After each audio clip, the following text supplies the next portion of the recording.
রাজ্য সরকারের ইমাম ভাতা দেওয়ার সিদ্ধান্ত বেআইনি ও অসাংবিধানিক বলে জানিয়ে দিয়েছে কলকাতা হাইকোর্ট।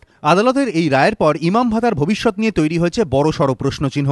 এই প্রেক্ষাপটেই ইমামদের উদ্দেশ্যে বার্তা দিলেন মুখ্যমন্ত্রী মমতা বন্দ্যোপাধ্যায়। শুক্রবার নেতাজি ইন্ডোরে সংখ্যালঘু উন্নয়ন ও বিত্ত নিগমের অনুষ্ঠান থেকে ইমামদের আশ্বস্ত করার চেষ্টা করলেন তিনি। বললেন, গণতান্ত্রিক উপায়ে আইন মেনে ইমামদের পাশে থাকবে রাজ্য সরকার। সে জৈন হোক, সবাই মিলে ভালো থাকলে তবেই সমাজটা ভালো থাকবে। আমি জানি আমার ইমাম ভাইরা, মুয়াজ্জিন ভাইরা কিছু কিছু চিন্তা করছেন। মাননীয় আদালত একটা অর্ডার দিয়েছেন, আইনের পথে চলবে। আমার আদালতের বক্তব্য সম্বন্ধে আমি কোনো মন্তব্যে যাচ্ছি না। আইনের পথে চলবে, কিন্তু গভর্নমেন্ট মনে রাখবেন, গণতান্ত্রিক সরকার গণতান্ত্রিক পদ্ধতিতে আপনাদের সাথে ছিল, আছে এবং থাকবে। চিন্তা করবেন না, চিন্তা করবার কোনো কারণ নেই।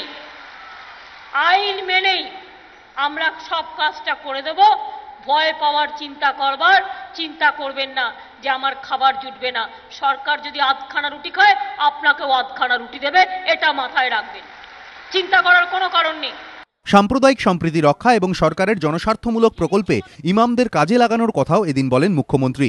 রাজনৈতিক মহলের ব্যাখ্যা, হাইকোর্টের রায়ের পর রাজ্য সরকারের পক্ষে ইমামদের সরাসরি ভাতা দেওয়া সম্ভব নয়, তাই ঘুরিয়ে অন্য উপায়ে যে ইমামদের আর্থিক সাহায্য দেওয়ার কথা ভাবনা চিন্তা করছে রাজ্য সরকার। এদিন সেই ইঙ্গিতই দিলেন মুখ্যমন্ত্রী। এদিনের অনুষ্ঠান থেকে 12টি ইংরেজি মাধ্যম মাদ্রাসা খোলার এবং সংখ্যালঘুদের জন্য 45টি মার্কেটিং হাব তৈরির ঘোষণা করেন মুখ্যমন্ত্রী। মমতার দাবি, সংখ্যালঘু উন্নয়নে ইতিমধ্যেই বাম আমলের চেয়ে অনেক বেশি কাজ করেছে তাঁর সরকার। আশাবুল হোসেন, এবিপি আনন্দ, কলকাতা।